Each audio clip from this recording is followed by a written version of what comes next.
Hey everyone, welcome back to Twinges 英会話。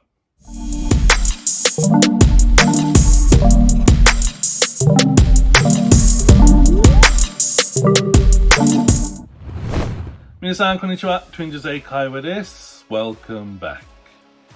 今日のワンポイントレッスンは phrasal verb、句動詞。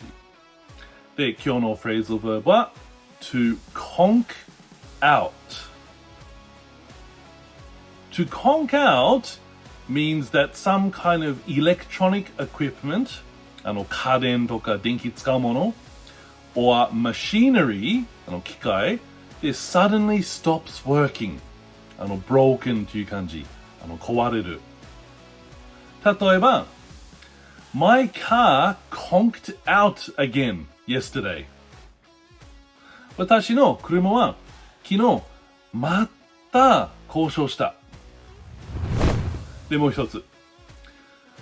The washing machine finally conked out after 15 years. 15年経った洗濯機、やっと壊れました。で、最後もう一つ。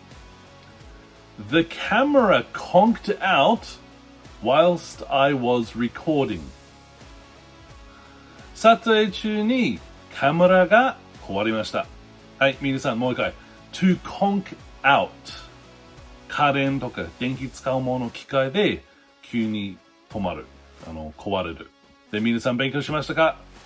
はい、よかった。それで質問ならば、提案ならば、みんな下、コメントお願いします。待ってます。で、皆さんいつも見る。本当にありがとう。Thank you for watching and see you in the next one. Bye bye.